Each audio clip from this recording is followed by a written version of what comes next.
واو ہرس والا دل بدل دے، میرا غفلت میں ڈوبا دل بدل دے۔ کہ ان کے ساتھ جو کچھ ہو رہا ہے، جو کچھ دلایا جا رہا ہے، کھلایا پلایا جا رہا ہے، جو کچھ نعمتیں انہیں مل رہی ہیں، جو بھی معاملہ ہو رہا ہے، گویا وہ ان کا اپنا پیدائشی حق ہے۔ اب اس پر شکر کیسا؟ جو آدمی جس چیز کو اپنا حق سمجھتا ہے اس پر شکریہ ادا نہیں کرتا، اگر اس کی زبان سے شکر کے کلمات نکلیں تو اس کو چاہیے کہ وہ اس کو اپنا حق نہ سمجھے بلکہ مجھ پر احسان ہوا ہے یہ سمجھے۔ اگر یہ ذہن میں ہوگا کہ یہ سب مجھ پر احسان ہے تو شکر ادا ہوگا، اگر یہ سمجھے گا کہ حق ہے تو شکر ادا نہیں ہوگا۔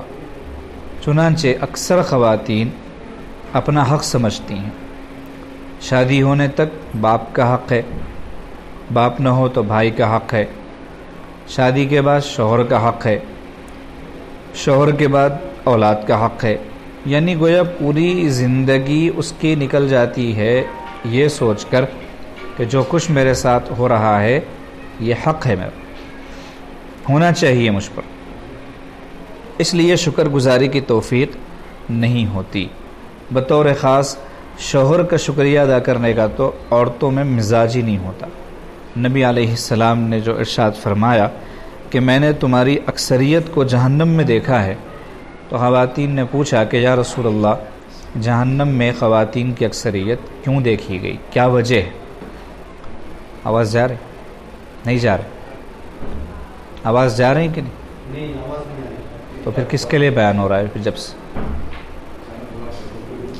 بیان کس کے لیے ہو رہا ہے؟ افسوس ہے آپ لوگوں کو۔ آن لائن تو صحیح ہو رہا ہے، پہنچ رہی ہے آواز، تو گڑبڑ کس چیز کی ہو رہی ہے؟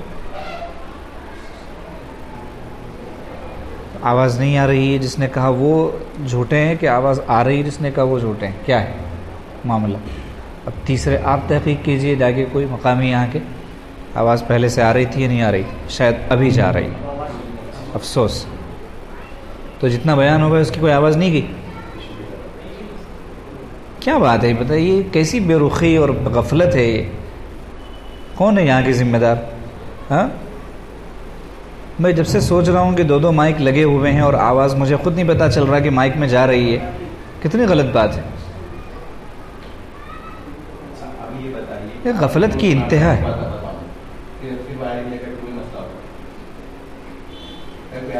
صبح سے گڑبڑ کر رہے ہو آپ لوگ، وہاں حضرات علماء اکرام کی مجلس میں بھی بے اصولیاں ہوئی۔ 10 منٹ کا تو بیان ہوا، جب سے 5-7 منٹ کا ہوا۔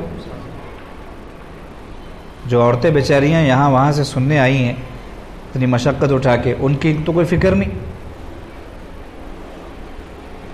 یا تو انتظام صحیح طریقے سے کرنا چاہیے یا انتظام کرنا ہی نہیں چاہیے۔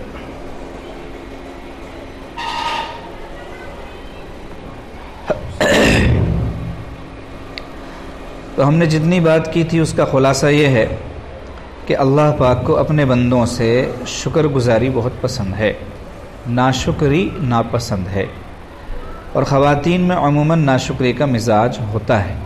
اس کی وجہ ہم نے یہ بتائی کہ ان کی طبیعت میں ہی کوئی ایسی بات ہوتی ہے جس کی وجہ سے وہ ناشکری کرتی ہیں، اور وہ بات یہ ہے کہ وہ ہر چیز کو اپنا حق سمجھتی ہیں، جو بھی مل رہا ہے، جو بھی آ رہا ہے، گویا ان کا پیدائشی حق ہے۔ جیسے شادی سے پہلے تک باپ کا حق ہے، شادی کے بعد شوہر کا حق ہے، شوہر کے ساتھ اولاد کا حق ہے، یعنی یہ سارے لوگ مل کر بس ان کے حقوق ادا کرتے رہیں گے، باقی انہیں جو مل رہا ہے وہ کوئی ان پر احسان ہے، نہ انعام ہے، نہ کوئی اور چیز ہے، جس کی وجہ سے ناشکری ان کے اندر مردوں کی بنسبت زیادہ پائی جاتی ہے۔ اور ہم نے یہ کہا کہ اللہ کو شکر گزاری اتنی پسند ہے کہ اللہ پاک نے یہ فرمایا کہ میرے بندے ہیں وہ جو شکر کرتے ہیں میرا، میرے بندے، اپنی طرف نسبت کی، وقلیل من عبادی الشکور، میرے بندے ہیں جو شکر کرتے ہیں لیکن وہ تھوڑے ہیں۔ چنانچہ ہمارے حضرت سے آپ نے کئی دفعہ سنا، ایک بزرگ تھے وہ حرم میں بیٹھے دعا کر رہے تھے کہ اے اللہ مجھے قلیل میں شامل فرما، تو کسی کو وہ دعا سمجھ میں نہیں آئی، تو لوگوں نے پوچھا کہ حضرت یہ قلیل میں شامل فرما کیا دعا فرما رہے تھے آپ؟ تو انہوں نے فرمایا کہ قرآن میں اللہ نے فرمایا ہے وَقَلِيلٌ مِّنْ عِبَادِيَ الشَّكُورُ، کہ میرے بندوں میں میرا شکر ادا کرنے والے بندے بہت تھوڑے ہیں، تو میں اللہ سے ان کی صف میں شامل ہونے کی دعا کر رہا تھا کہ اے اللہ مجھے ان قلیل بندوں میں شامل فرما لیجئے جن کو آپ نے میرے بندے کہا ہے اور شکر ادا کرنے والے کہا ہے۔ پھر آگے یہ بات ہم نے کہی کہ نبی علیہ السلام ایک دفعہ فرمایا خواتین سے کہ میں نے تمہاری اکثریت کو جہنم میں دیکھا ہے، تو خواتین نے پوچھا کہ یا رسول اللہ اس کی کیا وجہ ہے؟ تو آپ علیہ السلام نے فرمایا 2 باتیں تمہارے اندر پائی جاتی ہیں، تکثرن اللانا، تم زبان بہت چلاتی ہو، لعن تان، گالی گلوچ، بددعا، غصہ، جھڑکنا وغیرہ اس طرح کی چیزیں، تکثرن اللانا، یہ چیزیں زیادہ کرتی ہو، وتکفرن العشیرہ، اور شوہروں کی ناشکری کرتی ہو۔ یہ 2 چیزیں جن کی وجہ سے تمہاری اکثریت جہنم میں جائے گی۔ تو پتہ چلا کہ شکر گزاری بطور خاص خواتین کا عمل ہے کہ انہیں شکر کی عادت اپنانی چاہیے۔ پانی پلائیں۔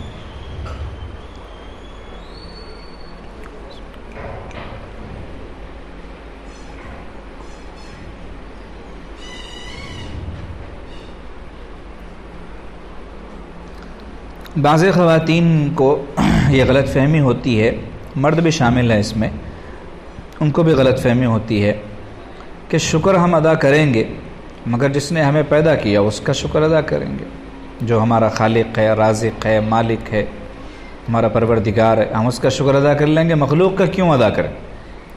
تو اس کا جواب سنیے کہ نبی علیہ السلام نے ارشاد فرمایا من لم یشکر الناس لم یشکر اللہ، جو لوگوں کا شکریہ ادا نہیں کرتا وہ اللہ کا بھی شکریہ ادا نہیں کرتا۔ آدمی چھوٹا کام کرتا ہے پھر بڑا کام کرتا ہے، بچہ پہلے رینگنا سیکھتا ہے، پھر اٹھ کے بیٹھتا ہے، پھر چلنا سیکھتا ہے، پھر بھاگنا سیکھتا ہے۔ تو جو لوگ یہ کہتے ہیں کہ ہم مخلوق کا شکریہ ادا نہیں کریں گے صرف خالق کا کریں گے، تو وہ نبی علیہ السلام کے فرمان کے مطابق خالق کا بھی نہیں کرتے، اللہ کا بھی شکر ادا کرنے کی انہیں توفیق نہیں ہو سکتی۔ اس لیے مخلوق کا بھی شکریہ ادا کرنا ہے، خالق کا بھی شکریہ ادا کرنا ہے۔ اسی کے ضمن میں ایک بات یہ ہے کہ شریعت نے یہ تعلیم دی ہے کہ کسی نے آپ کو کوئی چیز دی تو آپ کو کہنا چاہیے جزاک اللہ، یہ شکریہ کا طریقہ ہے اسلامی کہ اللہ آپ کو اچھا بدلہ عطا فرمائے، جزاک اللہ خیرہ، جزاک اللہ احسن الجزا وغیرہ۔ شکریہ بھی کہہ سکتے ہیں لیکن شکریہ میں صرف بندے کو خوش کرنا ہوتا ہے، لیکن جزاک اللہ میں دعا ہے، خوش بھی ہو جائے گا، دعا بھی مل جائے گی، اور اس نے جو چھوٹا موٹا کام کیا آپ کے ساتھ میں اس کے عوض آپ کی دعا کی برکت سے اللہ اس کو بڑا بدلہ عطا فرمائیں۔ تو جزاک اللہ کہنے کا مزاج ڈالنا چاہیے، خواتین کو بھی آپس میں ایک دوسرے کو جزاکم اللہ، جزاک اللہ کہنا چاہیے، یا کم از کم شکریہ تو کہنا ہی چاہیے۔ بڑے بڑے احسان سامنے والے پر کر دیتا ہے ادھر سے کوئی بندہ، اور ہماری زبان سے شکریہ کا ہلکا سا لفظ بھی ادا نہیں ہوتا۔ اس کی وجہ یہ ہوتی ہے کہ عادت نہیں ہے، اور بسا اوقات تو بعض لوگ اس کو اپنی شان کے خلاف سمجھتے ہیں۔ ایک بات یہ بھی یاد رکھیں، متکبر شکریہ نہیں ادا کرے گا، کیونکہ شکریہ تواضع کی ایک کیفیت ہے۔ انسان کا دل جھکا ہوا ہے، انسان کے دل میں بڑائی نہیں ہے، یہ علامت ہے کہ وہ شکریہ ادا کرتا ہے، ورنہ متکبر شکریہ نہیں ادا کر سکتا۔ ہاں، متکبر کی علامتوں میں سے ایک علامت وہ جزاک اللہ کہنا، شکریہ کہنا عار سمجھے گا، الا یہ کہ کوئی غرض وابستہ ہو اس کے پاس۔ ہاں، اگر کوئی غرض ہوگی تو شکریہ 1000 بار بھی کہے گا، ورنہ شکریہ نہیں کہے گا۔ اس لیے شکریہ کی عادت ڈالنا چاہیے۔ ہمارے حضرت جی دامت برکاتہم ارشاد فرماتے ہیں کہ ہم مسلمانوں میں خاص طور سے اس کی پریکٹس نہیں ہے، غیروں میں ہے۔ چنانچہ ایک جگہ کہیں اسکول میں گئے تو بچوں سے ملاقات ہوئی تو حضرت فرماتے ہیں کہ ہمارے جیب میں کچھ ٹافیاں تھیں، چاکلیٹ تھے، ہم نے بچوں کو دیے۔ تو جتنے غیر تھے سب نے تھینک یو کہا، مسلمان بچے لے کر چلے گئے، آگے بڑھ گئے، کچھ نہیں کہا۔ حضرت دوسرا واقعہ سناتے ہیں کہ ایک مرتبہ فلائٹ میں ہم سفر کر رہے تھے تو بازو والی سیٹ پر ایک سیٹ چھوڑ کر ایک خاتون تھی انگریز، وہ اپنے بچے کو کھانا کھلا رہی تھی۔ تو ہر نوالا دینے کے بعد میں وہ بچے سے کہتی سے تھینک یو، یعنی شکریہ بولو، لفظ تھینک یو ادا کرو۔ تو وہ بچہ کہتا تھینک یو یعنی آپ کا شکریہ، تو پھر وہ اگلا نوالا دیتی، ہر نوالے کے بعد شکریہ کہلواتی۔ حضرت فرماتے ہیں میں نے گنا تو کم از کم 20-21 دفعہ تو اس نے تھینک یو سے کہلوایا ایک مرتبہ کے کھانے میں۔ ہماری جو مائیں ہیں وہ اس کی عادت بچوں کو ڈالتی نہیں، اب نہ بچے ماؤں کو شکریہ ادا کرتے ہوئے دیکھتے ہیں نہ خود ادا کرنا سیکھتے ہیں۔ بجائے شکریہ کے ماحول کے ہمارے ہاں تو شکایتوں کا ماحول، صبح سے شام تک بیوی شوہر سے شکایتیں کرتی رہتی ہے، لڑتی جھگڑتی رہتی ہے، بچے وہی دیکھتے ہیں وہی سیکھتے ہیں۔ چھوٹی بچیاں ہوتی ہیں وہی دیکھتی ہیں، وہ آگے بیویاں بنتی ہیں وہ بھی وہی کرتی ہیں۔ تو نسل در نسل بگڑی ہوئی چیزیں ہمارے معاشرے میں چلتی رہتی ہیں، ان میں تبدیلی لانی چاہیے، شکریہ کی عادت ڈالنی چاہیے۔ نہ صرف یہ کہ شکریہ ادا کرنے سے سامنے والے کا دل خوش ہوتا ہے، اللہ پاک خوش ہو جاتے ہیں، بدلہ عطا فرما دیتے ہیں، شکریہ ادا کرنا شریف انسان کی علامت ہے وغیرہ وغیرہ۔ صرف اتنی بات نہیں ہے، اکابر مشائخ نے ولایت جن چیزوں سے ملتی ہے ان میں ایک چیز شکر کے موقعوں پر شکر کرنا لکھا ہے کہ جب بندہ شکر ادا کرنے کی عادت ڈال لیتا ہے، اللہ پاک کا شکر ادا کرتا ہے تو اس کو ولایت نصیب ہوتی ہے، اللہ کی دوستی نصیب ہوتی ہے۔ تو انسان کے ساتھ مختلف حالتیں چلتی رہتی ہیں، کبھی شکر کی کبھی صبر کی۔ شکر کے مواقع پر کیا شریعت کی تعلیم ہے کہ اللہ کا شکریہ ادا کرو، اللہ کا احسان مانو، اس نعمت کا صحیح استعمال کرو، ناقدری مت کرو، آگے چلتے رہو۔ اگر حالات طبیعت کے خلاف پیش آئے، مزاج کے موافق نہ ہو تو صبر کی تعلیم شریعت کی طرف سے کہ برداشت کرو، اجر کی امید رکھو، شکوے شکایت نہ کرو، زیادہ اس پر واویلا نہ مچاؤ، چلتے رہو۔ تو یہ دو چیزیں ایسی ہے کہ ان سے ولایت نصیب ہوتی ہے۔ آگے ایک نقطہ حضرت جی دامت برکاتہم ارشاد فرماتے ہیں کہ اکثر لوگوں کے ذہنوں میں یہ خیال پیدا ہوتا ہے کہ شکر کے لمحات کون سے ہیں، شکر کب ادا کرنا چاہیے، خوشی کا موقع کون سا ہوتا ہے، سوال پیدا ہوتا ہے۔ عام لوگ جو ہے اکثر دھوکے میں پڑے رہتے ہیں، وہ یہ سمجھتے ہیں کہ شکریہ کا جو موقع ہوتا ہے وہ سال میں ایک آدھ دفعہ آتا ہے، جیسے رمضان کی عید آتی ہے، بقرعید کے موقع پر عید کی خوشی، تو وہ شکریہ کا موقع ہے۔ جیسے رمضان میں 2 رکعت نماز پڑھی جاتی ہے، وہ شکرانے کی نماز ہے، عید کی نماز۔ تو جیسے سال میں 2 رکعتیں شکرانے کی پڑھی جاتی ہیں، بس وہی شکریہ ہے، کافی ہے۔ یعنی ایسا کوئی موقع ہوتا ہوگا جس میں شکریہ ادا کیا جائے گا اللہ پاک کا۔ تو کوئی انوکھی چیز ہو، اجنبی چیز ہو تو اس وقت میں شکریہ ادا کریں، حالانکہ ایسا نہیں۔ انسان اگر اپنی زندگی پر غور کرے تو ایک سانس کے عافیت سے باہر نکلنے اور دوسری سانس کے عافیت سے اندر جانے پر 2 شکر واجب ہوتے ہیں اس پر۔ چنانچہ نبی علیہ السلام فرماتے ہیں کہ انسان کے بدن میں 360 جوڑ ہیں، ہر ایک کے بدلے صدقہ واجب ہے، ایک روایت میں شکر واجب ہے۔ اور نبی علیہ السلام نے پھر دعا سکھائی کہ ایک دعا ہے، اگر تم وہ صبح پڑھ لو تو 360 جو شکریہ تم پر واجب ہے وہ سب ادا ہو جائیں گے۔ تو پتہ چلا کہ ہر چھوٹی چھوٹی بات پر شکر کا موقع ہماری زندگی میں ہوتا ہے، لیکن ہم اس کو شکر کا موقع سمجھتے ہی نہیں ہیں۔ چنانچہ حضرت فرماتے ہیں کہ جس لمحے جس گھڑی ہماری مرضی کے مطابق ہوا چل رہی ہے وہ شکر کا موقع ہے. جو لمحہ جو وقت ہماری اپنی مرضی کا ہے وہ شکر کا ہے.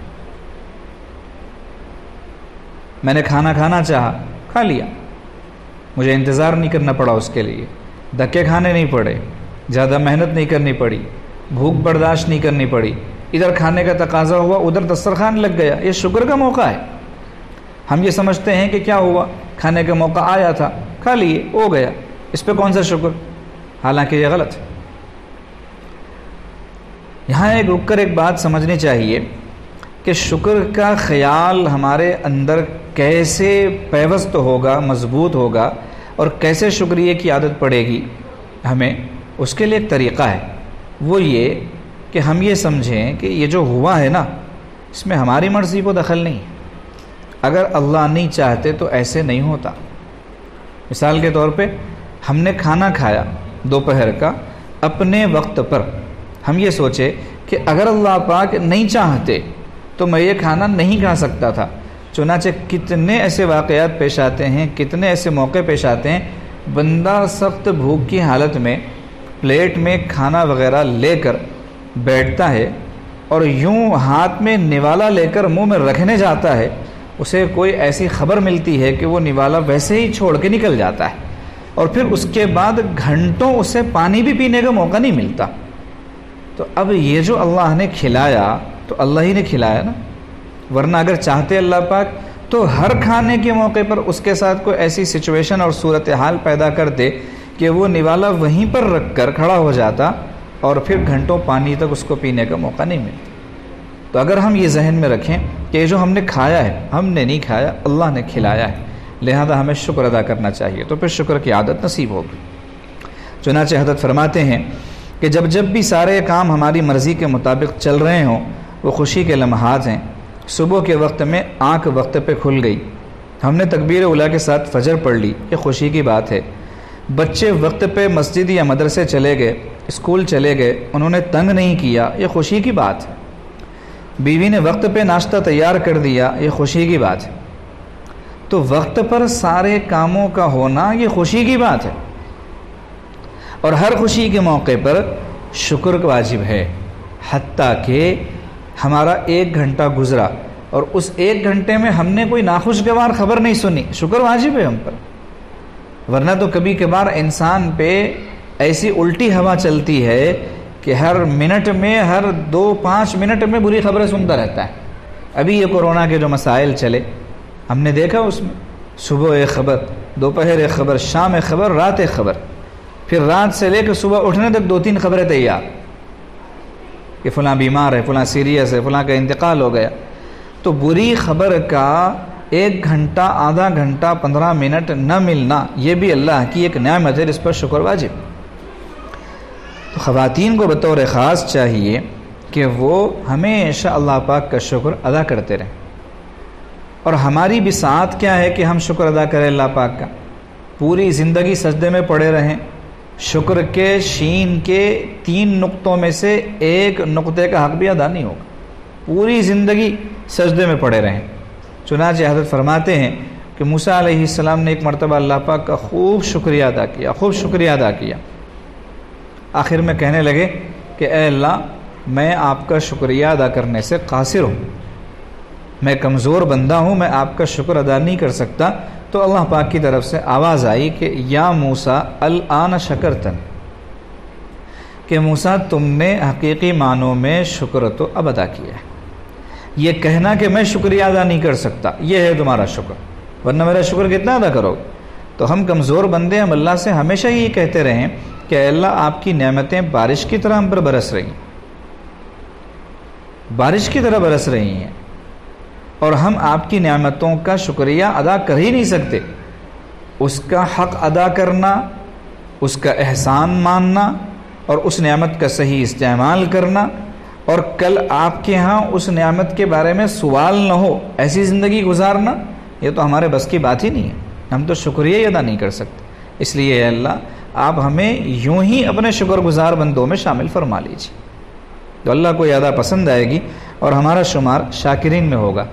جب اللہ ہمارا شمار شکر گزار بندوں میں کر لیں گے تو سب سے پہلا اس کا جو فائدہ ہوگا، جو اللہ خود فرماتے ہیں لئن شکرتم لازیدنکم، تم شکر کرو گے تو میں تمہاری نعمتوں میں اضافہ کروں گا، یعنی صبر کے حالات نہیں آئیں گے، پریشانیاں نہیں آئیں گی، تکلیفیں نہیں آئیں گی اگر شکر ادا کریں گے، کیونکہ نعمتیں ہی بڑھتی ہیں اس کی، اللہ پاک کی طرف سے انعامات ہی اتر رہے ہیں اس پر، تو اب اس پر کوئی ایسا حال نہیں آئے گا کہ اس کے آنسو نکلیں، اس کا دل روئے، وہ پچھتائے، پریشان ہو۔ تو شکر سے نعمت میں اضافہ ہوتا ہے۔ تو اگر کوئی چاہتا ہے کہ یہ نعمت میرے پاس باقی رہے، یہ نعمت میں اضافہ ہوتا رہے، تو اس کا سب سے بہترین نسخہ کیا ہے کہ اللہ پاک کا شکریہ ادا کرے۔ شکریہ کے لیے مختصر سا جو لفظ ہے، جو زبانی کئی دفعہ ادا ہو سکتا ہے اپنی زبان سے، الحمدللہ، اور اس سے زیادہ الحمدللہ رب العالمین۔ نبی علیہ السلام نے مختلف طریقے بتائے ہیں شکر ادا کرنے کے، مسنون دعاؤں کی کتابوں میں سے دیکھ کر یاد کر کے ان کو پڑھا جا سکتا ہے۔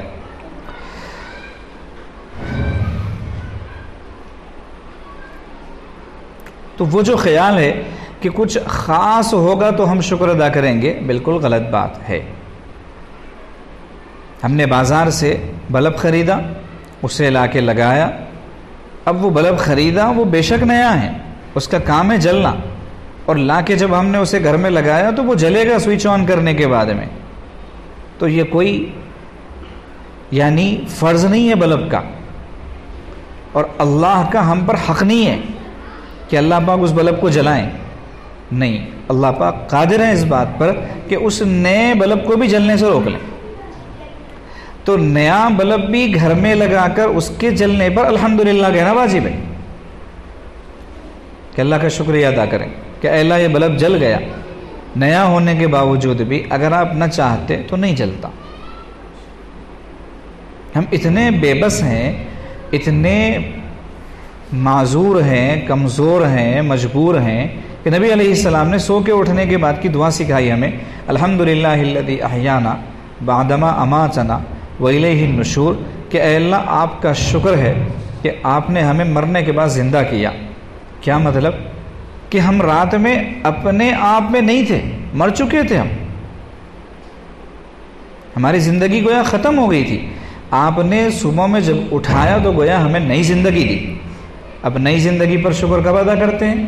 ایکسیڈنٹ ہوتے ہوتے بال جب بچ جاتے ہیں تو پتہ چلتا ہے، لوگ کہتے ہیں نئی زندگی ملی آپ کو، نہیں، نئی زندگی تو روز مل رہی ہے، روزانہ جب صبح اٹھ رہے ہیں تو نئی زندگی مل رہی ہے، صرف ایکسیڈنٹ میں بچنے پہ نئی زندگی نہیں ملی۔ تو اس نئی زندگی پر نبی علیہ السلام نے شکر ادا کرنا سکھایا کہ اللہ سے کہو کہ اللہ آپ کا احسان مانتے ہیں کہ آپ نے ہمیں مرنے کے بعد زندہ کیا۔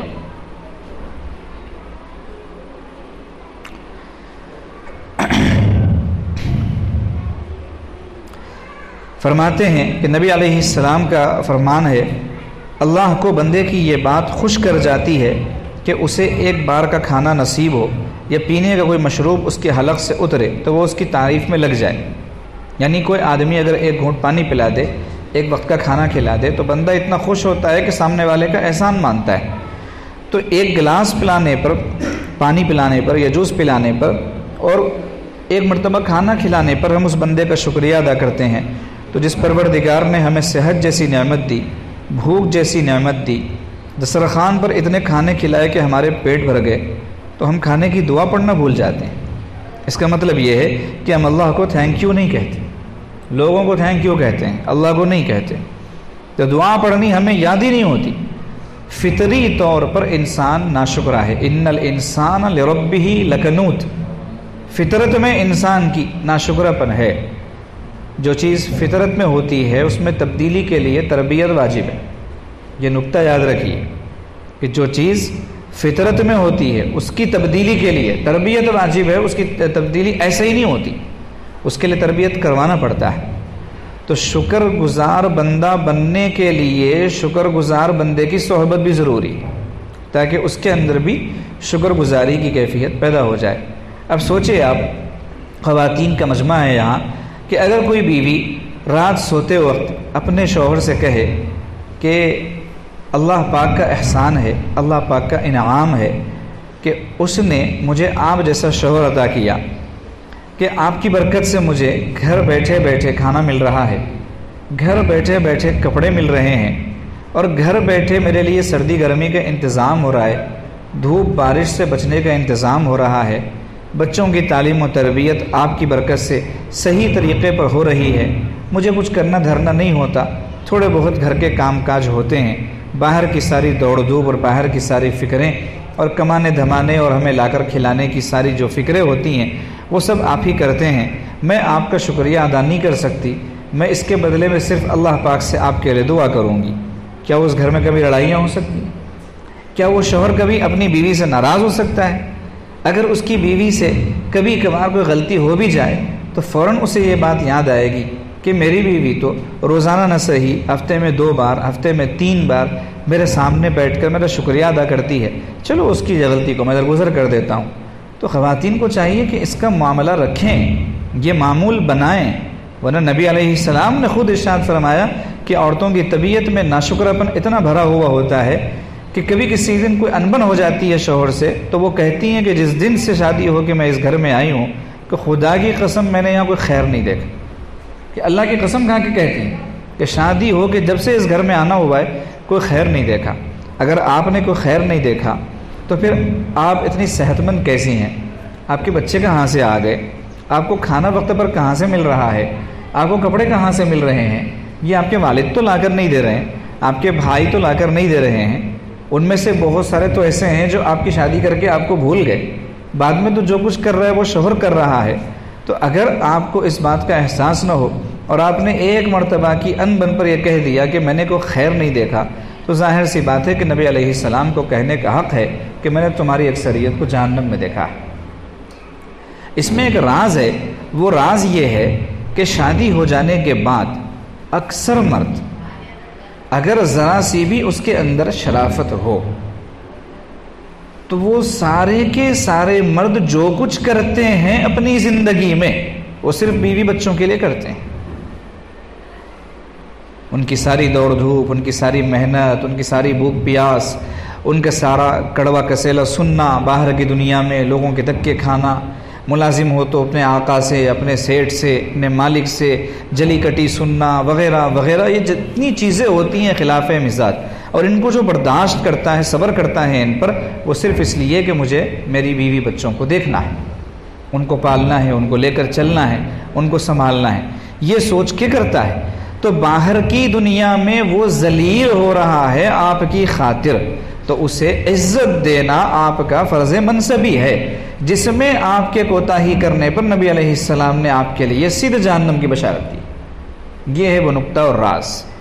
اس لیے خواتین کو چاہیے کہ وہ ہمیشہ اپنے شوہروں کو سر کا تاج سمجھیں، اسی لیے شوہر کو سرتاج کہا جاتا ہے کہ وہ خواتین کے لیے، بیویوں کے لیے سروں کا تاج ہوا کرتے ہیں۔ تھوڑی دیر کے لیے بیٹھ کر شوہر کی محنت کو، اپنی محنت کو، شوہر کتنے دھکے کھا رہا ہے اور خود کو کیا سہنا پڑ رہا ہے، کمپیئر کر لیں، مقابلہ کر لیں، تو دل گواہی دے گا۔ ہمارے حضرت جی دامت برکاتہم ارشاد فرماتے ہیں دل وہ گواہ ہے جو کبھی رشوت قبول نہیں کرتا، بغیر رشوت کے وہ گواہی دے گا، اور آپ دینے بھی جائیں گے تو وہ رشوت نہیں لے گا، تو وہ اندر سے بتائے گا کہ حقیقت کیا ہے۔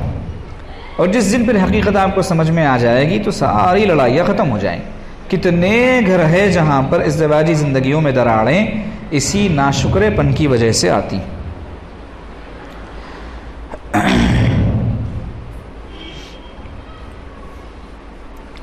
ہمارے حضرت ایک بات یہ بھی ارشاد فرماتے ہیں کہ ہم لوگوں کا ایک معاملہ یہ ہوتا ہے کہ جب کوئی کام ہماری مرضی کے موافق ہو جاتا ہے، جیسے کسی کو، مرد کو جاب مل گئی، تو اب وہ کیا کہتا ہے کہ انٹرویو ہوا، مجھ سے ایسے پوچھا تو میں نے یہ جواب دیا، پھر پوچھا تو میں نے یہ جواب دیا، فلاں کا میں نے یہ جواب دیا، اور میں نے ایسے کہا اور ایسے کہا، تو اللہ یاد ہی نہیں رہا۔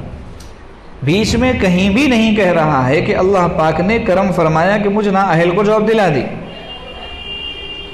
یہ تو دیندار بھی نہیں کہتے، دنیا دار کیا کہے گا، اس کو تو ہوش بھی نہیں رہتا ان چیزوں کا۔ اور اگر اسی بندے کو جاب نہ ملے تو گھر آ کے کیا کہتا ہے بیوی سے، اللہ کی مرضی کیا کر سکتے۔ یہ حضرت فرماتے کہ اللہ کی مرضی کیا کر سکتے، یعنی جاب نہ ملی تو اللہ کی مرضی، اور جاب مل گئی تو میں اور میں۔ ہر جگہ ہوتا ہے یہ. ہاں مرد بھی کرتے ہیں یہ کام اور خواتین بھی کرتی ہیں کہ اپنی مرضی پوری ہو گئی تو گویا اپنا کوئی کمال ہے، اس میں اپنا کوئی ہنر تھا، اور اگر اپنی مرضی پوری نہیں ہوئی تو اللہ کی مرضی. تو ہم نے اللہ کو ہلکا سمجھا، نعوذ باللہ، حالانکہ جو ہوا وہ بھی اللہ کی مرضی سے ہوا. ما شاء اللہ کان وما لم یشاء لم یکن، نبی علیہ السلام کے الفاظ ہیں کہ جو اللہ نے چاہا وہ ہوا، جو اللہ نے نہیں چاہا وہ نہیں ہوا. کسی بھی معاملے میں اللہ کو بیچ میں لانا اللہ کو اتنا زیادہ مطلوب ہے کہ نبی علیہ السلام سے ایک مرتبہ کوئی ایسی بات نکلی زبان سے کہ آپ نے انشاءاللہ نہیں کہا تو قرآن میں آیت نازل ہوگی وَلَا تَقُولَنَّ لِشَيْءٍ إِنِّي فَاعِلٌ ذَلِكَ غَدًا إِلَّا أَن يَشَاءَ اللَّهُ، کہ آپ آئندہ سے کبھی بھی کسی کام کے بارے میں یہ نہ کہیے کہ میں کر لوں گا مگر انشاءاللہ ساتھ میں ضرور کہیے. ہمیں انشاءاللہ کہنے کی عادت ہی نہیں ہوتی. ہم میں سے اکثر لوگ ہو جائے گا ایسے کہتے ہیں جیسے وہ خدا ہیں. خاص طور سے وہ لوگ جن کے ہاتھوں میں عہدہ ہوتا ہے، منصب ہوتا ہے، وہ کہتے ہیں ہو جائے گا. بھئی ہو جائے گا کے ساتھ انشاءاللہ تو بولو. عربوں میں بڑی عادت ہوتی ہے ان چیزوں کی، انشاءاللہ کہتے ہیں، بإذن اللہ کہتے ہیں. تو اللہ کی مشیت اور اللہ کی مرضی ہی پوری ہو کر رہتی ہے اس دنیا میں، اس لیے ہمیشہ اللہ کو بیچ میں رکھنا چاہیے. تو فرماتے ہیں جو اچھے کام ہو رہے ہوتے ہیں وہ بھی تو اللہ ہی کر رہے ہوتے ہیں، اس وقت کیوں نہیں خدا یاد آتا، اس وقت میں کیوں ہوتی ہے. اصل میں مسئلہ یہ ہوتا ہے کہ نفس کریڈٹ لینا چاہتا ہے کہ میں نے کیا. تو ہم شکر ادا کرنے والے بن جائیں، اس کی کوشش کرنی چاہیے. تو لوگوں کا احسان ماننا اور لوگوں کا شکریہ ادا کرنا، اس کی بھی عادت ہونی چاہیے تاکہ اس کے ذریعے پھر خالق حقیقی کا شکریہ ادا کرنے کی توفیق نصیب ہو. شکر سے ایک فائدہ یہ ہوتا ہے کہ نعمت اپنے پاس قید ہو جاتی ہے، یعنی نعمت اب کہیں جا نہیں سکتی. جیسے آپ نے جال ڈال کے پکڑ لیا، کمرے میں بند کر کے رکھ دیا. کیوں؟ اس لیے کہ اللہ فرماتے ہیں تم شکر کرو لَأَزِيدَنَّكُمْ، میں ضرور بضرور یقیناً تمہاری نعمتوں میں اضافہ کروں گا. حضرت حسن بصری رحمۃ اللہ علیہ فرماتے ہیں کہ اللہ جب تک چاہتا ہے بندے کو نعمت سے لطف اندوز ہونے دیتا ہے، یعنی نعمت سے مزے اڑانے دیتا ہے. پھر جب وہ بندہ شکر نہیں کرتا، آگے والی بات غور سے سننے کی ہے، بطور خاص خواتین غور سے سنیں کہ شکریہ جب بندہ ادا نہیں کرتا اللہ کا تو اللہ اسی نعمت کو عذاب میں بدلتے ہیں. وہی نعمت عذاب ہو جاتی ہے. اولاد ہوئی، بڑی منتوں سماجتوں سے ہوئی. اولاد کا معاملہ خواتین سے زیادہ ہوتا ہے، ان کو بہت پریشانی ہوتی ہے اگر اولاد نہ ہو تو اس کے لیے منتیں مانتی ہیں، دعائیں کرواتی ہیں، نظریں مانگتی ہیں، پتہ نہیں کیا کیا کرتی ہیں. اب اولاد ہو گئی، اتنی منتوں سماجتوں کے بعد میں اولاد ہوئی ہے تو اب اس کا فرض کیا بنتا ہے اس ماں کا؟ قرآن سکھاتا ہے. حضرت مریم علیہ السلام کے موقع پر ان کی والدہ نے کیا کہا تھا؟ ربی انی نذرت لک ما فی بطنی محررا فتقبل منی. اے اللہ میں نے نظر مانی ہے کہ آپ نے جو امید مجھے دی ہے، جو بچہ ہونے والا ہے، میں نے اسے بس آپ کے لیے وقف کر دیا. فتقبل منی، آپ قبول فرما کے احسان فرمائی. پھر اللہ کہتے ہیں جب وہ آنے والا مہمان دنیا میں آیا تو انہوں نے دیکھا کہ بھئی یہ تو بچی ہے. قالت رب انی وضعتها انثى، انہوں نے کہا اے اللہ میں تو بچہ سمجھی تھی اور سمجھ کے میں نے اس کو آپ کے لیے وقف کی نیت کی تھی، یہ تو بچے نکلی. لیکن اس کے باوجود بھی انہوں نے ان کو اللہ ہی کے لیے وقف کر دیا. اولاد ملی منتوں سماجتوں کے بعد، اس اولاد کی صحیح معنوں میں قدردانی انہوں نے کی اور پھر اللہ نے اس کا صلہ کیسے دیا؟ حضرت عیسیٰ علیہ السلام کی شکل میں صلہ دیا. فتقبلها ربها بقبول حسن، کہ اچھی نیت تھی ان کی. اسی لیے نبی علیہ السلام نے فرمایا نیت المرء خیر من عملی، کہ انسان کی نیت اس کے عمل سے بہتر ہوتی ہے. کہ نیت کی تھی انہوں نے ابھی بچہ دنیا میں آیا نہیں تھا، تو اللہ فرماتے ہیں میں نے اسے اچھے انداز میں قبول کیا، بہترین انداز میں قبول کیا، ایسے ہی قبول نہیں کیا، انداز بھی اللہ کے قبول کرنے کا قبول حسن، خوشی خوشی قبول کرنا، ویلکم کہتے ہوئے قبول کرنا۔ اور پھر اللہ نے ان سے آگے عیسیٰ علیہ السلام کی شکل میں دنیا کو نعمت دی۔ تو ہماری خواتین کیا کرتی ہیں؟ دعائیں کرواتی ہیں، خود بھی کرتی ہیں، منتیں مانتی ہیں، سب ہوتا ہے، لیکن جب اولاد ہو جاتی ہے تو اب اس کو بس اب دنیا کی پوجا کرنے میں لگا دیتی ہیں، یعنی انگریزی پڑھائیں گے، اس کو ایسے کریں گے، ڈاکٹر ہی بنے گا، انجینئر ہی بنے گا، ایسے کرے گا۔ حتیٰ کہ یہ بھی دیکھا گیا کہ نماز پڑھنے سے منع کرتی ہیں، داڑھی رکھنے سے منع کرتی ہیں، علماء کرام کی صحبتوں میں جانے سے منع کرتی ہیں، دین کی دنیا سے منع کرتی ہیں۔ اور شرم کی بات یہ ہوتی ہے کہ یہ وہی ماں اور وہی نانی اور دادی ہوتی ہے جو کسی اللہ والے کے پاس جا جا کے دعائیں کرواتی ہے اس کے لیے، اور پھر اپنی اولاد کی یہ قدردانی کرتی ہے۔ پھر کیا ہوتا ہے؟ اس کو پڑھایا لکھایا، بڑا ہو گیا، اب ہو گیا باغی، کیونکہ گناہ اس کی فطرت میں، اس کی سرشت میں داخل ہو گیا۔ اور گناہ گار جو ہے وہ کسی کا بھی نہیں ہوتا، یہ یاد رکھنا، نہ اپنے ماں باپ کا ہوتا، نہ اپنی بیوی بچوں کا ہوتا، نہ اپنے اساتذہ کا ہوتا، کسی کا بھی نہیں ہوتا۔ گناہ گار صرف اپنے نفس کا ہوتا ہے، کیونکہ گناہ کا مطلب ہی یہ ہے کہ وہ نفس کی پوجا کر رہا ہے، نفس کا بندہ ہے۔ تو اب جب وہ باغی ہو گیا، نافرمان ہو گیا، اور وہ اپنا الگ گھر بسا لیا، ماں باپ کو بڑھاپے کے وقت میں لاچار چھوڑ کر چلا گیا، تو اب روتے بیٹھتی ہیں پھر کہ ہمارے ساتھ کیا ہو گیا، بڑی منتوں کے بعد ایک اولاد ہوئی تھی، اس کے ساتھ بھی ایسا ہوا۔ تو آپ نے اس نعمت کی جو ناقدری کی ہے نا، کیا فرمایا حضرت حسن بصری نے کہ اللہ پاک نعمت سے مزے لینے دیتا ہے۔ شروع میں جب بچپن میں تھا تو بڑی خوشی ہوئی کہ اتنے دنوں کے بعد بچہ ہوا، خوب دعوتیں اڑائی گئیں، عقیقے کے نام پہ دعوتیں ہوئی، فلاں ہوا فلاں ہوا۔ اب اس کے بعد جب بڑا ہو گیا تو اللہ نے اسی نعمت کو عذاب میں بدل دیا، اور اب بیٹھ کے کہہ رہی ہوتی ہے کہ کاش یہ پیدا ہی نہ ہوا ہوتا۔ تو اس میں قصور اس ماں کا ہے، بچے کا نہیں ہے، کہ اس نے نعمت کی ناقدری کی۔ چاہیے تھا کہ اس کو اللہ کا نام سکھایا جاتا، اس کو نیک صحبتوں میں بھیجا جاتا، اسے دین کی اہمیت بتائی جاتی، دین کی عظمت اس کے دل میں پیدا کی جاتی، اس کو نمازی بنایا جاتا، اس کو سنت کا عاشق بنایا جاتا، اس کو دین و شریعت کا غلام بنایا جاتا، تو یہ نعمت کی قدردانی ہوتی، اور یہی نہیں اس کی نسلیں بھی پھر آپ کا احترام کرنے والی بنتی۔ اگر بندہ متقی ہوتا ہے تو اس کا اثر نسلوں میں پھیلتا ہے، اور نیک اولاد جو ہوتی ہے وہ صدقہ جاریہ ہوتی ہے۔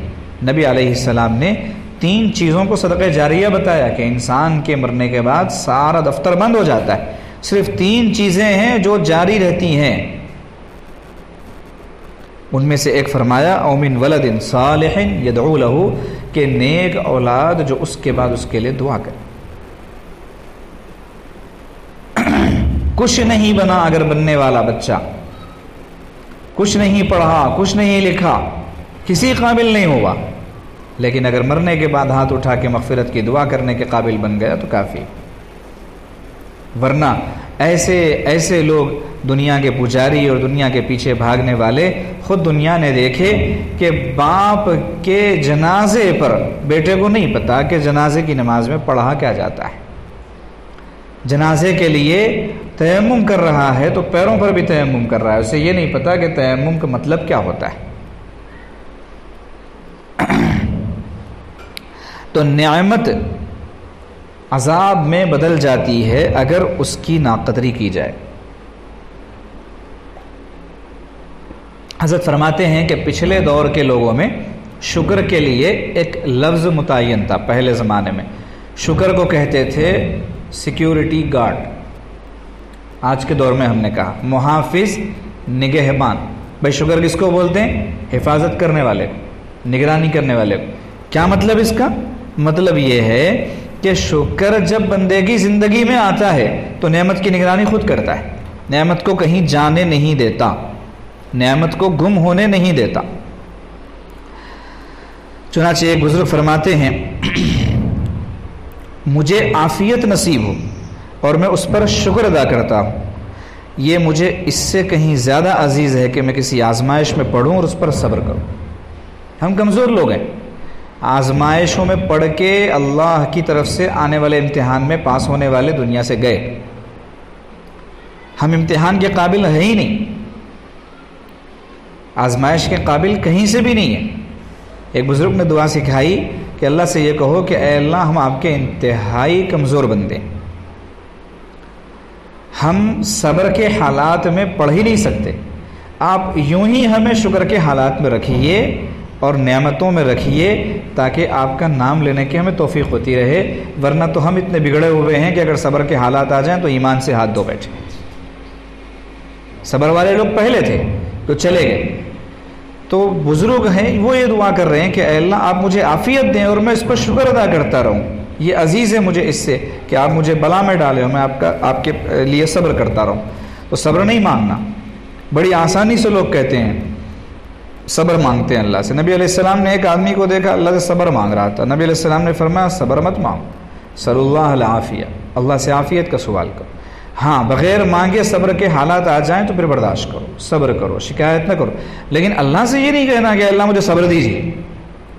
کبھی کبھار انسان صبر دیجیے دعا کر رہا ہوتا ہے اور ساتھ میں ایمان کے جانے کی دعا کر رہا ہوتا ہے، کیونکہ کتنے لوگ صبر کی حالت میں صبر نہیں کر کے ایمان سے ہاتھ دھو بیٹھے۔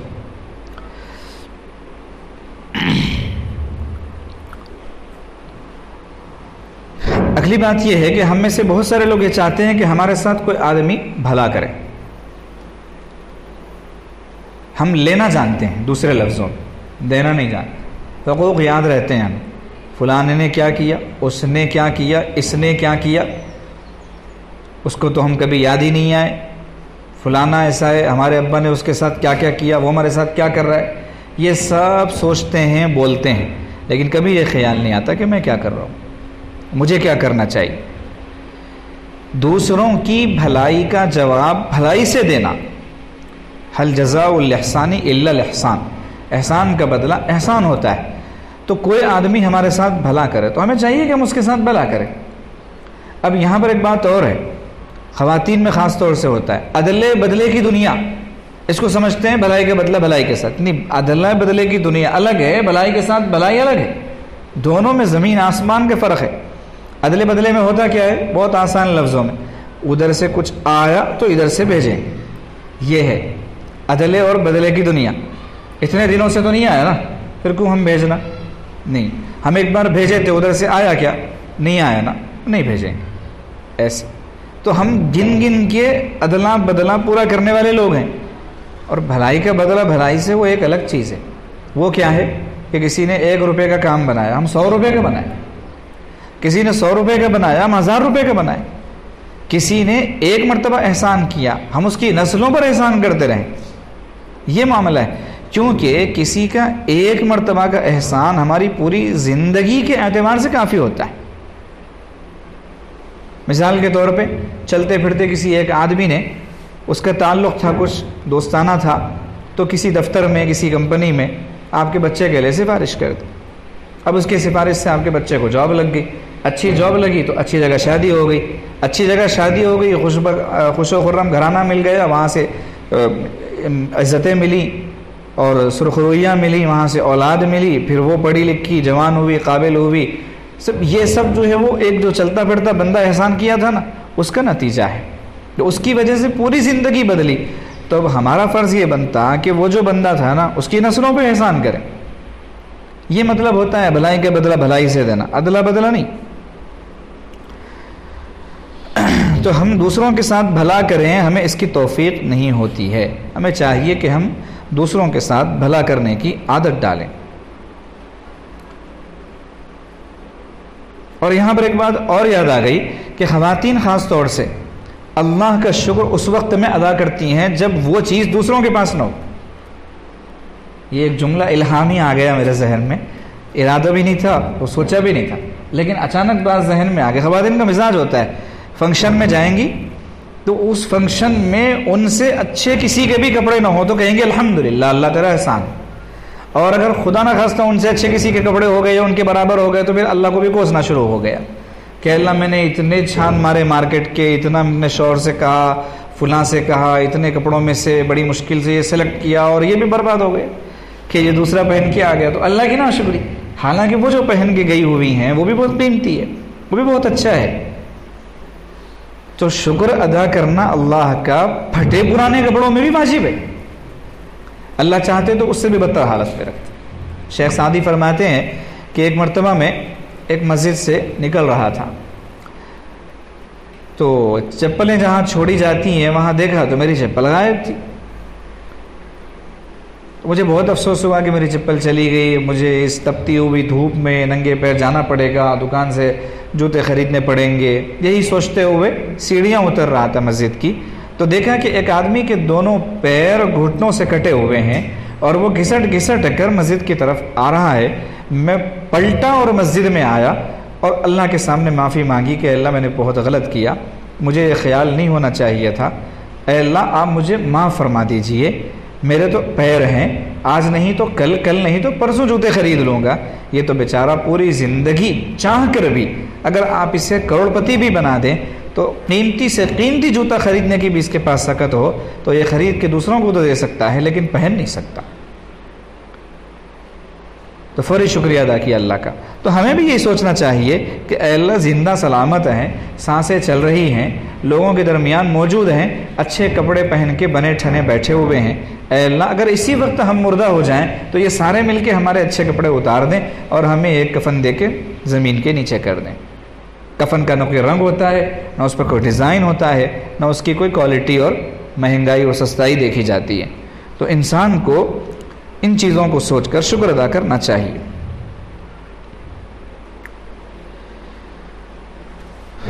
اور اکثر و بیشتر نعمت کا احساس جو ہے وہ نعمت کے جانے کے بعد ہوتا ہے۔ کہتے ہیں قدر نعمت بعد زوال، نعمت جب جاتی ہے تب پتہ چلتا ہے۔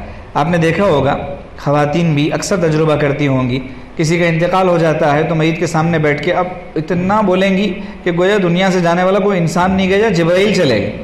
اتنی تعریفیں، اتنا اس کو بڑا کر کے بولنا۔ کیوں؟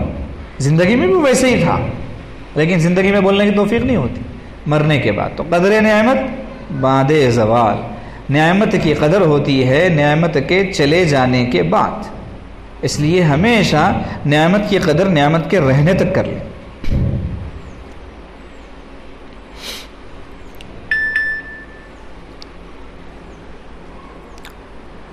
آگے ایک بات اور ارشاد فرماتے ہیں کہ جب اللہ تعالیٰ اپنا فضل فرماتے ہیں کسی پر تو پھر وہ بندہ اپنی اوقات بھول جاتا ہے۔ ایک جملہ ہمیشہ یاد رکھنا چاہیے، اپنی اوقات ہمیشہ یاد رکھیں۔ چنانچہ ایاز ایک وزیر تھا محمود بادشاہ کا، بہت دیر میں آیا، بہت آگے چلا گیا، سارے وزیروں سے آگے، بادشاہ کی اس پر ہمیشہ نظر رہتی، ہمیشہ بادشاہ اس کو قریب رکھتا، اس کا بالکل پی اے ہو گیا، رائٹ ہینڈ ہو گیا وہ۔ اب سارے لوگ اس سے جلتے، تفصیلی واقعات ہے اس کے۔ اس کا ایک جملہ ہے ایاز قدر خدرہ بشناس، فارسی میں اس نے کہا کہ ایاز تم اپنا مقام خود پہچان، تم تھے نہیں ایسے، بادشاہ نے تمہیں بنایا۔ تم کون تھے؟ بادشاہ کے پاس کس حال میں آئے تھے؟ پھٹا ہوا لباس تھا تمہارے بدن پر، فقیروں والا، پیروں میں چپل نہیں تھے تمہارے۔ اب بادشاہ نے شاہی لباس پہنایا ہے، سر پہ تاج رکھا ہے، شاہی جوتیاں پہنائی ہیں، یہ بادشاہ کا تمہارا نہیں ہے۔ تو اپنی قدر خود پہچانو اور اس کی ناقدری نہ کرو جو بادشاہ نے تمہیں مقام دیا ہے۔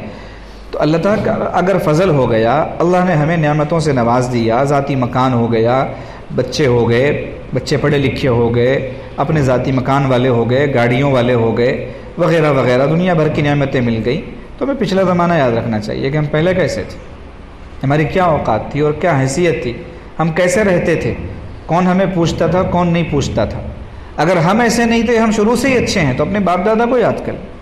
کوئی ایسا نہیں ہے کہ 80-70 پشتوں سے مہاراجہ بن کے چلا آ رہا ہو، نہیں، سب نیچے سے اوپر جاتے ہیں، کہیں نہ کہیں زیرو معاملہ ہوتا ہے، تو اس کو چاہیے کہ اوپر کو یاد رکھیں۔ ایسے بھی لوگ ہیں جو ہر سال کار بدلتے ہیں، ہر سال، اتنا اللہ پاک نے نوازا ہوا ہے، کئی گھر، کئی زمینیں وغیرہ، اور اوپر زیادہ نہیں۔ ان کے دادا دوسروں کی نوکری کیا کرتے تھے، پائی کے لیے محتاج ہوا کرتے تھے، زیادہ سے زیادہ اوپر پردہ تھا، بھوکے فاقے رہے، فٹ پاتھوں پر سویا کرتے تھے، اتنا زیادہ پریشان رہا کرتے تھے، محتاج تھے. اور آج اللہ نے اولاد کو نماز دیا تو وہ سمجھتی ہے کہ یہ سب ہمارا ہی، حالانکہ وہ سب اللہ کا ہے. تو اسی کو فرماتے ہیں کہ اپنا فضل فرماتے ہیں اللہ پاک، تو فضل اللہ کا، اور اوقات ہم ہماری اپنی بھول رہے ہیں. ایسا نہیں ہونا چاہیے. کیسے بھولتے ہیں اوقات؟ دوسروں کو کم نظر سے دیکھنا شروع کرتے ہیں، دوسروں کی حقارت. یہ عورتوں میں مرض بہت زیادہ ہوتا ہے، ہر ایک اپنے کو اچھی سمجھ رہی ہوتی ہے، دوسروں کو فقیر سمجھ رہی ہوتی ہے، حقیر سمجھ نہیں. ایسا نہیں کرنا چاہیے. جتنی عورتیں اس وقت بیٹھی ہوئی ہیں ان میں سے ہر ایک کو اپنے بارے میں یہ فیصلہ کرنا چاہیے کہ میں اس وقت پورے مجمع میں سب سے زیادہ خراب ہوں. اس وقت پورے مجمع میں بیان سننے کے لیے آنے والی جتنی عورتیں ہیں ان میں سب سے زیادہ بری میں ہوں، ساری مجھ سے اچھی ہیں. پھر نہ کوئی حسد ہوگا، نہ کوئی کینہ ہوگا، نہ کوئی دشمنی پیدا ہوگی، نہ دل میں بڑائی آئے گی، کچھ نہیں ہوگا. ساری بیماریوں سے نجات مل جائے گی. بس اتنا سوچنا ہے کہ اس مجمع میں جتنی عورتیں آئی ہوئی ہیں ان میں سب سے بری میں ہوں. فرماتے ہیں انسان کو چند ٹھیکریاں مل جاتی ہیں پیسوں کی شکل میں تو انسان میں ایسا تکبر آ جاتا ہے کہ اس کی آواز میں پیسوں کی چھنکار آتی ہے. وہ بولتا ہے تو ایسا لگتا ہے پیسہ بول رہا ہے. یہ اللہ کو ناپسند ہے. اللہ نے نعمت اس لیے عطا کی کہ بندہ بھی اس سے فائدہ اٹھے، اللہ کے بندوں کو بھی فائدہ پہنچائے. جیب اللہ نے دی، اس جیب میں پیسہ اللہ نے ڈالا. اس جیب کو معمولی جیب قطرے سے کٹوانے پر اللہ قادر ہیں. پھر اس میں لاکھ ہوں گے کہ 2 لاکھ ہوں گے کہ 5 لاکھ ہوں گے، صرف 2 منٹ میں چلے جائیں گے، جو مہینوں میں کمائے ہوئے ہوں گے. تو نعمت ملتی ہے تو اللہ کو نہیں بھولنا چاہیے. لا تکونوا کالذین نسوا اللہ انساہم انفسہم. اللہ کو اگر بھولو گے تو یہ عذاب نازل ہوگا کہ اللہ اوقات بھلا دیں گے. پھر تو نعمت اگر ملے تو اس کو خرچ کرنا چاہیے. 2 فرشتے روزانہ زمین پر اترتے ہیں، ان میں سے ایک یہ دعا کرتا ہے کہ اے اللہ ہر اس بندے کو مزید دے جو تیری راہ میں خرچ کرے، اور دوسرا کہتا ہے اے اللہ ہر بخیل انسان کو برباد کر دے. عورتوں میں سخاوت بہت کم ہوتی ہے، بعضوں میں ہوتی ہے لیکن بہت کم. اکثر عورتوں میں سخاوت نہیں ہوا کرتی، حالانکہ عورتوں میں سخاوت ہونی چاہیے. اگر عورتوں میں سخاوت ہوگی تو مردوں میں بھی سخاوت کا جذبہ پیدا ہوگا. اس کی وجہ یہ ہے کہ عموماً مردوں کو بخیل بنانے میں عورتوں کا ہاتھ ہوتا ہے. کبھی بچی کی شادی کے بہانے مرد کو بخیل بنا دیتی، کبھی آئندہ کی معاشی تنگی کے بہانے بخیل بنا دیتی ہیں کہ آئندہ پتہ نہیں کیا حالات رہیں گے، کیا ہوگا. تو عورتوں کا زیادہ حصہ ہوتا ہے مرد کو بخیل بنانے میں. اگر عورتیں خود اللہ کے راستے میں خرچ کرنے والی بنیں گی تو مردوں کا ہاتھ بھی نہیں رکے گا. وہ یہ سوچیں گے کہ ہمیں کوئی روکنے والا نہیں ہے تو ہم کیوں رکیں. کیونکہ اکثر وہ پریشان اسی لیے ہوتے ہیں مرد کہ عورتیں ان سے حساب لیتی ہیں، ان سے مانگتی ہیں، 2 کے بجائے 4 مانگتی ہیں، 4 کے بجائے 8 مانگتی ہیں، تو وہ باہر بچا کے ادھر لا کے دیتا ہے. یوں سمجھو کہ فقیروں سے بچا کے آپ کو لا کے دے رہا، کیا فائدہ. بہتر ہے نا کہ وہ آپ کے بجائے ادھر دے. تو عادت ڈالو اس کو بھی سخاوت کرنے کی اور آپ بھی سخی بنو.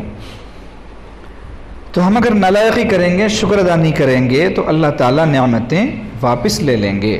اس لیے آج کی بات کا خلاصہ بس اتنا ہے کہ ہم میں سے ہر ایک کو اللہ کا شکر گزار بندہ، اللہ کی شکر گزار بندی بننی چاہیے. اللہ پاک ہم سب کو اپنے فضل و کرم سے اپنے شاکر بندوں میں شامل فرمائے، ناشکری کے وبال سے ہم سب کی حفاظت فرمائے. آمین. وآخر دعوانا ان الحمد للہ رب العالمین.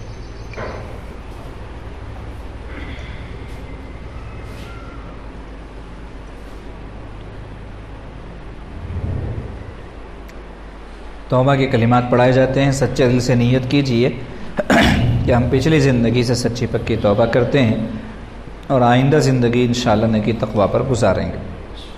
جیسی نیت ہوتی ہے اللہ پاک ویسی مراد پوری فرماتے ہیں. الحمدللہ وکفا وسلام علی عبادہ الذین اصطفیٰ. اما بعد. پڑھیے بسم اللہ الرحمن الرحیم. لا الہ الا اللہ محمد رسول اللہ. آمنت باللہ وملائکتہ وکتبہ ورسلہ والیوم الآخر والقدر خیرہ وشرہ من اللہ تعالی والبعث بعد الموت. آمنت باللہ کما ہوا باسمائہ وصفاتہ وقبلت جمیع احکامہ.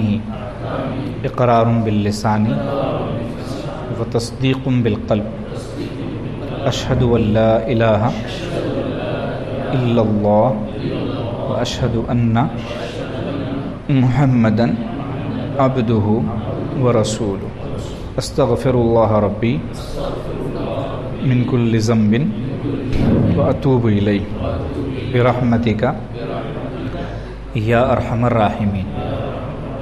جو بیعت ہوئے ہیں ان کے لیے کچھ معمولات ہیں، باقاعدگی سے ان پر عمل کریں گے تو چند ہی دنوں میں محسوس ہوگا کہ اللہ پاک کی محبت دل میں آ رہی ہے اور گناہوں سے زندگی کو نجات مل رہی ہے۔ پہلا معمول ہے صبح میں اور شام میں 100 دفعہ استغفر اللہ ربی من کل ذنب واتوب الیہ، یہ تسبیح پڑھنا۔ مکمل یاد ہونے تک صرف استغفر اللہ بھی پڑھ سکتے ہیں، فجر کے بعد اور عصر کے بعد۔ دوسرا معمول درود شریف کا ہے، یہ بھی فجر بعد اور عصر بعد۔ اللہم صلی علی سیدنا محمد وعلی آل سیدنا محمد وبارک وسلم، 100 مرتبہ پڑھنا۔ تیسرا معمول ہے تلاوت کلام پاک کا، روزانہ کوئی وقت طے کر کے اس وقت کچھ نہ کچھ تلاوت ضرور کرنی چاہیے۔ اگر حافظ ہیں تو اپنے ترتیب سے پڑھیں، اور حافظ نہ ہو تو پھر جیسے بھی سہولت ہو جتنا بھی ممکن ہو سکے تلاوت کرنا چاہیے روزانہ کے اعتبار سے۔ چوتھا معمول ہے، اس کی تفصیل یہ ہے کہ جب ہم کام کاج میں مصروف ہوں، جیسے خواتین گھریلو کام کاج میں مصروف ہوتی ہیں، تو اس وقت قلب غافل نہ ہو، دل اللہ کی یاد سے غافل نہ ہو، اللہ کی یاد دل میں رہے، تاکہ گناہوں کی طرف دل کا میلان نہ ہو، گناہوں سے بچنا نصیب ہو۔ اس کے لیے ایک عمل ہے، وہ یہ ہے کہ ہر 2-4 منٹ بعد اپنی زبان سے اللہ اللہ اللہ کہنا۔ اب یہ ہر 2-4 منٹ بعد کہنے کی عادت ڈالیں گے تو اس سے یہ ہوگا کہ اللہ کی طرف توجہ رہے گی، تو گناہوں سے بچنا آسان ہوگا۔ اللہ فرماتے ہیں تم مجھے یاد کرو، میں تمہیں یاد کروں گا۔ حضرت فرماتے ہیں کہ اللہ کی یاد کرنے کا معاملہ یہ ہوگا کہ ہم اگر اللہ کو یاد کریں گے تو گناہ کا موقع اگر ہماری زندگی میں آ بھی جائے گا تو اللہ ہاتھ پکڑ کے بچا لے۔ چنانچہ کئی دفعہ ایسا ہوتا ہے کہ اللہ پاک جن کو گناہوں سے بچانا چاہتے ہیں، گناہوں کو ان کے قریب آنے نہیں دیتے، گناہ کے اسباب اور گناہ کے موقعوں سے انہیں بچا لیتے ہیں، چنانچہ ان کی زندگی میں کوئی گناہ نہیں ہوتا۔ اور جو بندہ اللہ کو یاد نہیں کرتا تو اللہ کی پھٹکار پڑتی ہے اس پر، اور گناہوں کے ذریعے اس کے سامنے آتے رہتے ہیں، وہ گناہوں میں پھنستا رہتا ہے۔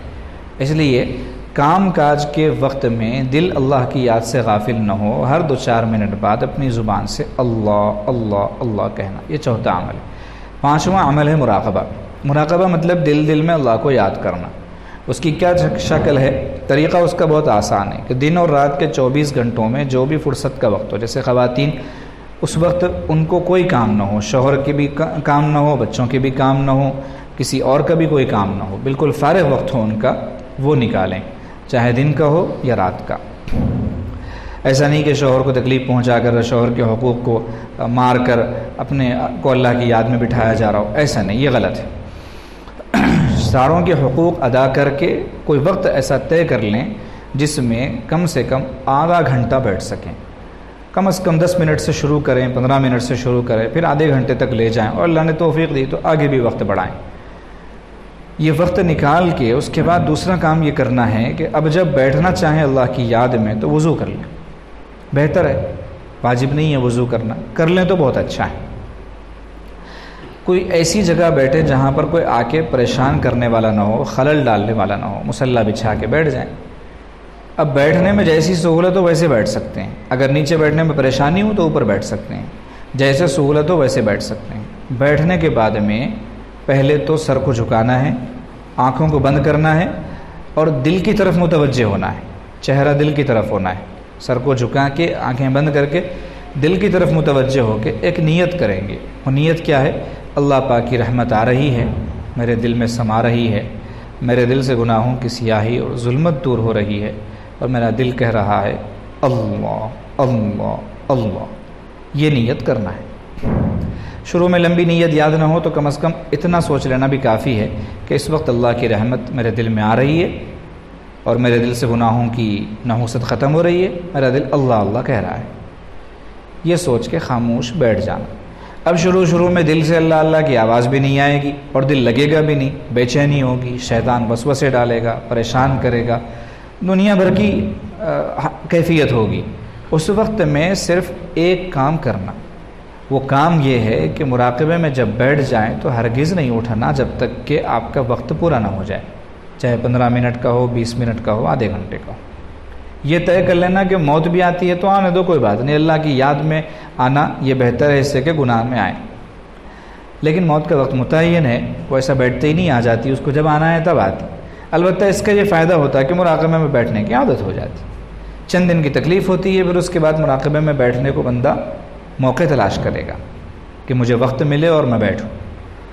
چند دنوں کے اندر ہی انشاءاللہ اس کے فائدے محسوس ہونے شروع ہوں گے، زندگی تبدیل ہو جائے گی، اللہ کی محبت دل میں آئے گی، اخلاق آئیں گے، بالکل زندگی کا نقشہ بدل جائے گا۔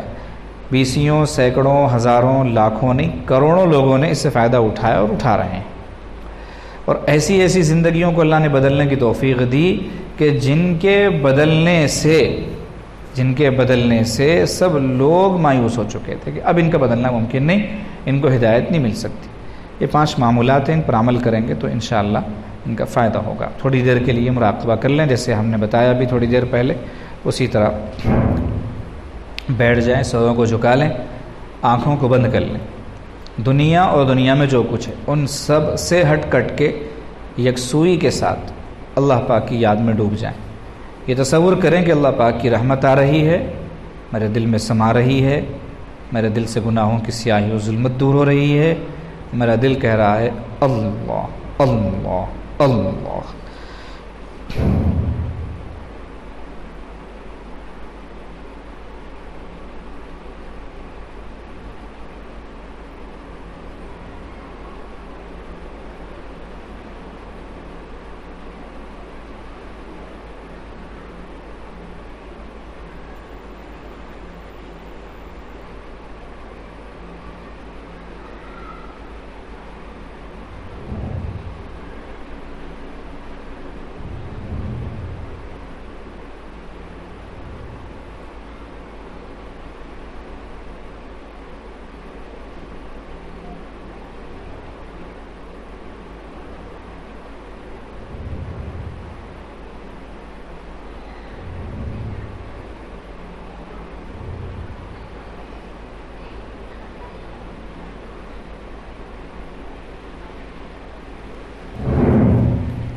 لا الہ الا اللہ، دعا فرما لیجئے۔ سبحان ربی العلی الوہاب، اللہم صلی علی سیدنا محمد وعلی آل سیدنا محمد مبارک وسلم۔ ربنا ظلمنا انفسنا وان لم تغفر لنا وترحمنا لنکونن من الخاسرین۔ اے کریم آقا، ہم آپ کے انتہائی عاجز مسکین فقیر بندے ہیں، کریم آقا ہمارے گناہوں کو معاف فرما، خطاؤں سے درگزر فرما، سیئات کو حسنات میں تبدیل فرما۔ اے اللہ، بگڑتے بگڑتے اتنے بگڑ چکے ہیں کہ اب اپنے آپ سے بھی مایوس ہونے لگے ہیں۔ اے اللہ، بس آپ کا ایک فرمان ہمیں امید دلاتا ہے، لا تقنطوا من رحمت اللہ ان اللہ یغفر الذنوب جميعا۔ اللہ کی رحمت سے مایوس نہ ہو، اللہ پاک سارے گناہ معاف کر دیں گے۔